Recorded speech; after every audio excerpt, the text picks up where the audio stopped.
First Peter 5:8 tells us to be sober and vigilant, for the adversary, like a roaring lion, prowls around seeking whom he may devour. This is video number 14 in the Predatory People series, and I will call this one What to Expect. It's also what not to expect. You can expect God to take care of you and to see you through this.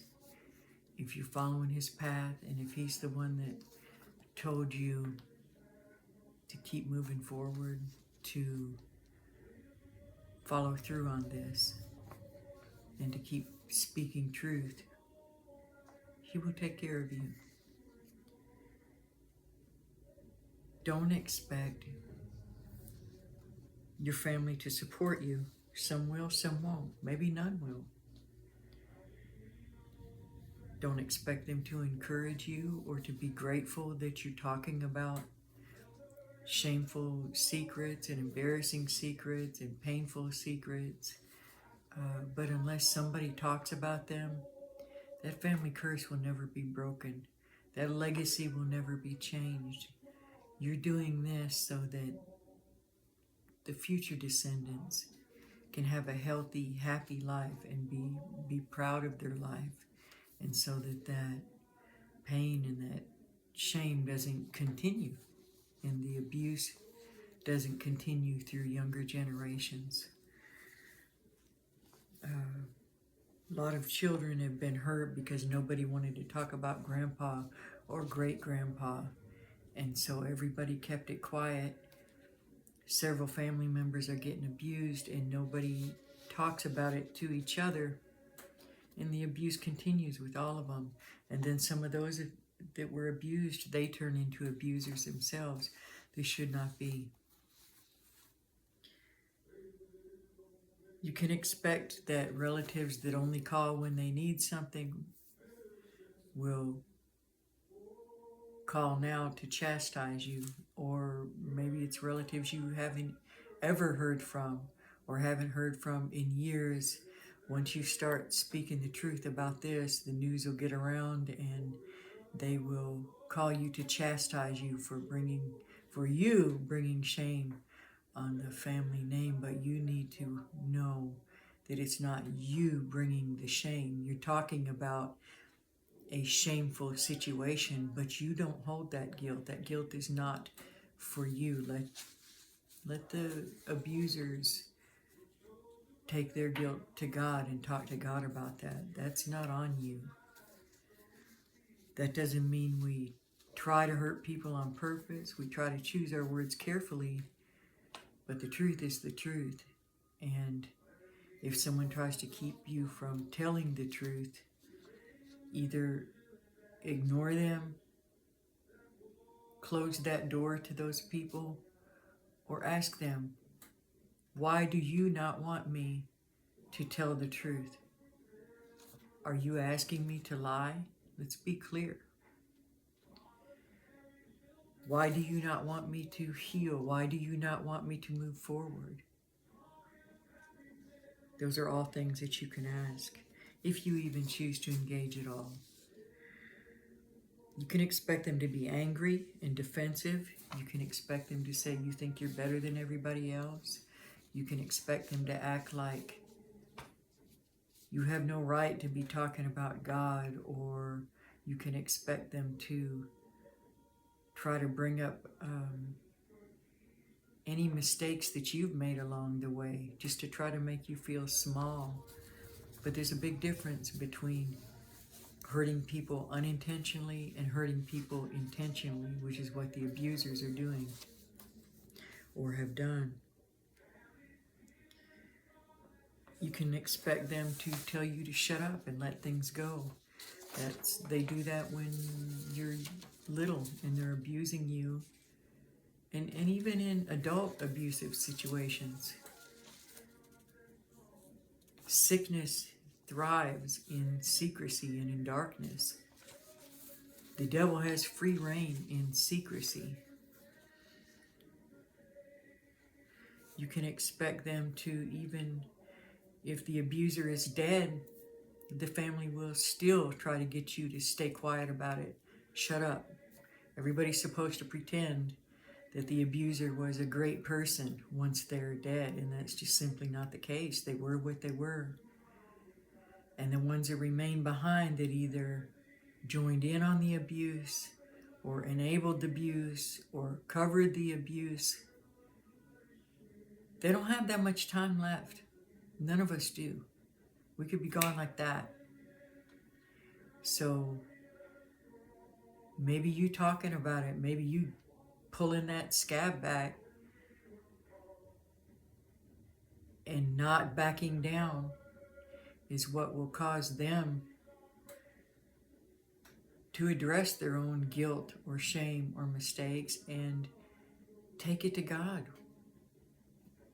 We all need to get right with God.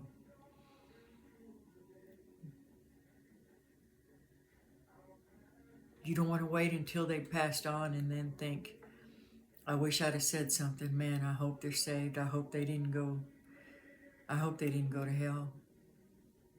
Because hell's a very real place. And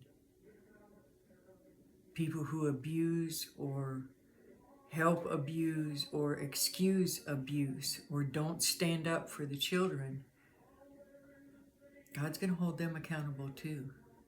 All of us. If any of us makes excuses or enables someone to be an abuser, we're guilty too. We all need to just tell the truth. Just keep telling the truth, even if it hurts.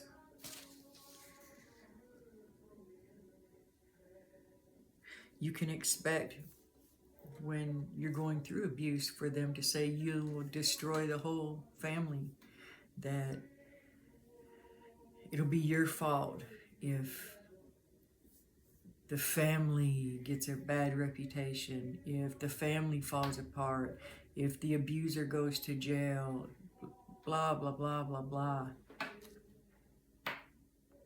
Keep telling the truth.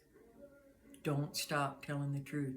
Don't back down. You have the right to talk about what happened or is happening to you. And anybody that wants you to keep those things secret, they don't have your best interest at heart.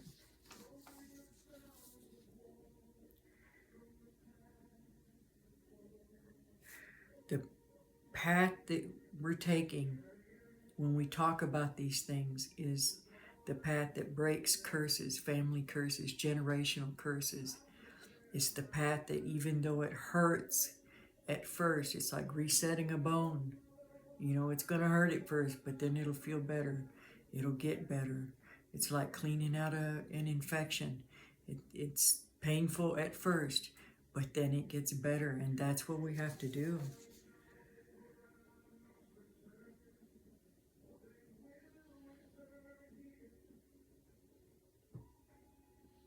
Wherever there's truth, God is there. You're not going to go through this alone. He's going to be with you.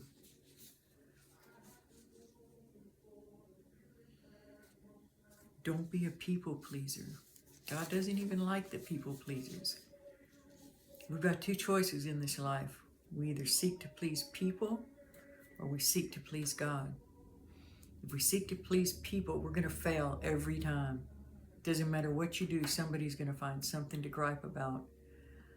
Far more important to seek to please God, because that's who holds our destiny. That's who gave us our assignment when He sent us here. That's who holds our future. That's who has the keys to life and death. That's who can destroy our very soul. The people around us, they have no control over any of that.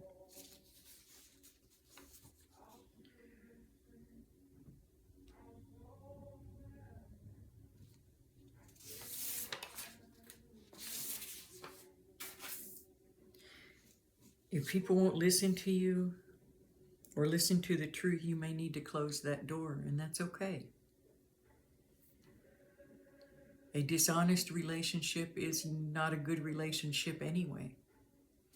There'll be people that'll say, well, they're just too old. Don't even mess with that anymore. Well, those old people can still give terrible advice and still abuse. Being old doesn't excuse you from past mistakes or current mistakes.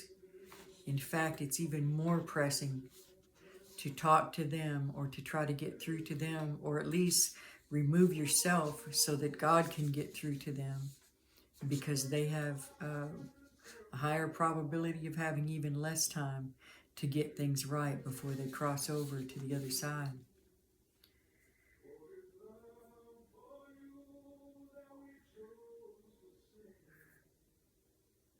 That doesn't mean you curse them. It doesn't mean you don't care about them. It doesn't mean you don't love them.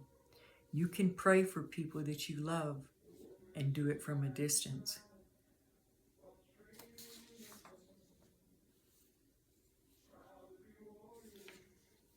You do a lot more good sometimes talking to people out there that are more receptive to the things that you have to say than you do in your own family.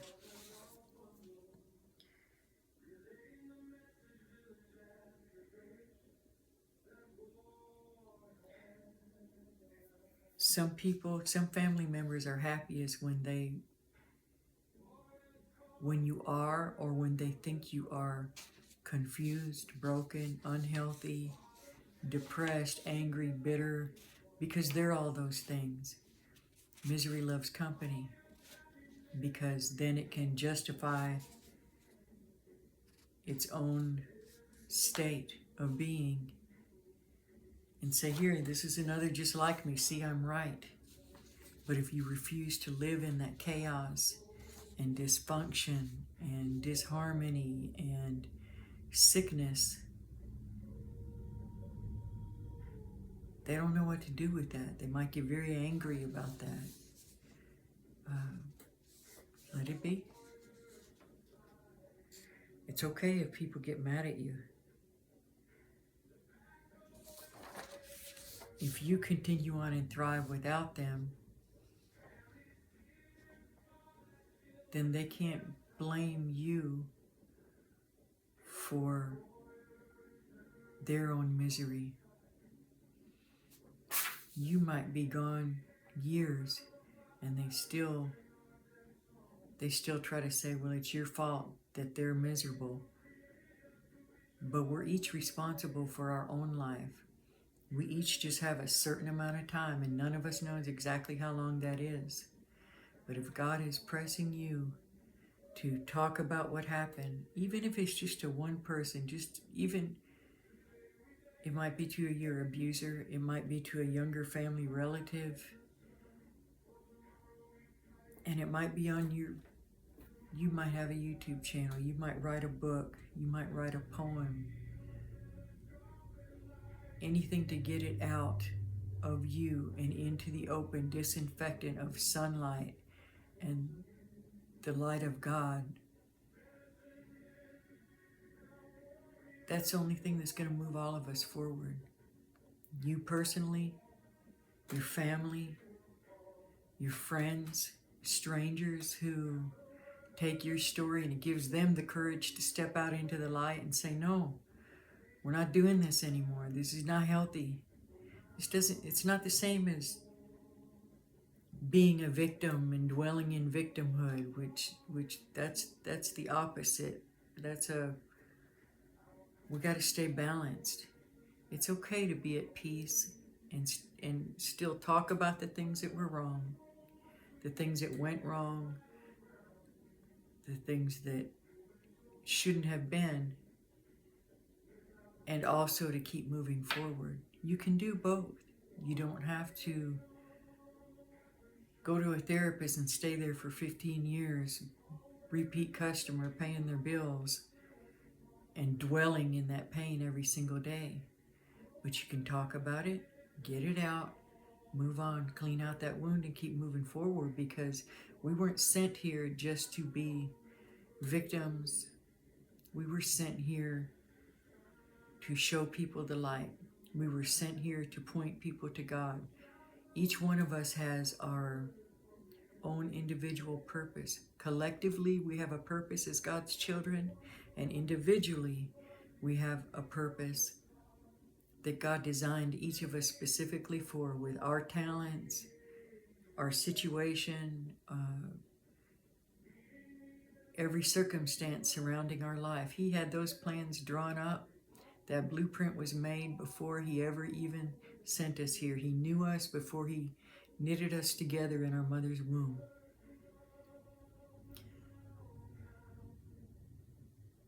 His plans are not to harm us. They're to give us hope and a future. The enemy will come and try to sidetrack us and knock us off course. People that will, especially that will make a big difference and be an influence on many lives as far as pointing them towards God, the vessels of hope that are God's children, they'll be under attack before they're ever even born. There will be health scares. There will be curses against their ancestors. The enemy knows these things are coming. They know who's got a strong light. They know who's got a strong connection with God. Not everybody does. Everybody should. Clearly not everybody does. And we're talking with the Creator. Some people just don't care. Some people hate God. Some people are lukewarm. They go with whichever God they think serves them at the moment. But the true children of God, the ones that have a strong connection to the Creator, and that even if they never heard the name of the Creator, even if they never saw a Bible in their life, there's something so deep within them that screams, no, this is wrong. You shouldn't treat people like that. They've just got a need to love people. Not to be a people pleaser, but a sense of justice, of this is evil and this is good, and it's just in them. They're going to share light into the world, and the enemy doesn't want that, because they're going to pull a lot of people out of the darkness. If you're one of those people that always struggled with that, and you look around you and you're trying to say, none of this makes sense, this is all madness, what people are doing, life is not so superficial, life is not just killing time. We're here for a purpose. Those of you born with that sense of urgency, you're the warriors that came here from the beginning to push us forward. And people like that, people like us, are going to do the most damage to the dark side. We're going to be the best servants of the Lord. Even if we make mistakes along the way, we learn from them, we adapt, we keep moving forward, we repent. It's not because we think we're better than anybody else, it's because we know that God has a better way. We just instinctively know that. Those are the people that the enemy will try to take out from the beginning, from early on, and will put the most agents of darkness in their life. They'll have the worst health problems as a child, premature, the most, almost got taken out by this, almost got taken out by that. But God will protect you and keep you moving forward. And if you're still here, He's been protecting you. If you're listening to a video like this, it's because you care, or you're spying. You're working for one side or the other. But hopefully it's because you care and you want the world to be a better place, and you want people to follow the example that Jesus led. Stay on that path. Don't let your family push you off of it. Don't let addiction push you off of it. Don't let chaos and drama around you push you off of it. You stay focused. Stay focused on the Word. Stay focused on the Lord. Stay focused on doing what's right and being what's right. And don't get sucked into everyone else's chaos. It's okay for you to feel peace and keep moving forward with or without certain people. With that, I've just got a few verses, and these are about Jesus. John 7:5 says, "For as yet his brethren believed not in him." Jesus' own brothers. Jesus, Yeshua HaMashiach, the Son, the Word, the light of the world. His own brothers didn't believe in him. Mark 3:21-25 says, "And when his kinfolk heard of it, they went out to lay hold of him, for they said he was beside himself." In other words, they say, he's gone crazy, we got to go stop him. When he was on his path. If they do it to Jesus, they'll do it to you. He told us this. And then the last is Mark 3, verses 31-35. I'm reading out of the Geneva translation. "Then came his brethren and mother, and stood without, and sent unto him, and called him. And the people sat about him, and they said unto him, Behold, thy mother and thy brethren seek for thee without. But he answered them, saying, Who is my mother and my brethren? And he looked around about on them, which sat in compass about him, and said, Behold, my mother and my brethren, for whosoever doeth the will of God, he is my brother, my sister, and my mother." You may end up having to lose your family to keep moving forward in the light. Or certain members of your family, the ones that want you to be healthy and whole, they're going to support you. But the ones that care more about reputations and names and hiding secrets and staying in their unhealthy muck, they're going to be angry. The ones that want to keep living wrong, choosing wrong, they don't care. They don't care what happened to you. They don't care if you get healthy. They don't care if you answer God's call for you. They don't even care about themselves. They're not capable of caring about you in that way. They can't even pull themselves out of the muck and the chaos. We can't expect them to do that for you. So it may be that you have to shake the dust off your feet and keep moving forward. That's okay. God's got you. And trust that he's got them too if they also choose to follow him. Maybe you can rectify things down the road, but don't let it stop you from telling the truth if you're being abused.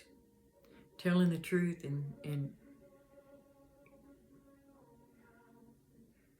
showing a means of escape and guidance to others who are being abused. And you can't let it stop you from doing what God tells you to do. You feel the Holy Spirit nudging you to do something, you do that thing. If you're not sure what you're supposed to be doing, then read the Bible and it tells you exactly what you're supposed to be doing. That is the... People talk about there's no guidebook for life. Well, there certainly is, and it's right here. So this is getting very long, but it's important. So keep moving forward. Keep telling the truth. There's not his truth, her truth, your truth, my truth. There's just the truth. Keep telling the truth. You may have to block a few people on your phone, but it's okay. It's okay. Let them take it up with God. Don't let them suck you back into their turmoil. And, maybe that'll be the impetus they need to get help for themselves or for their children, or I don't know. That's God's job. God bless you all.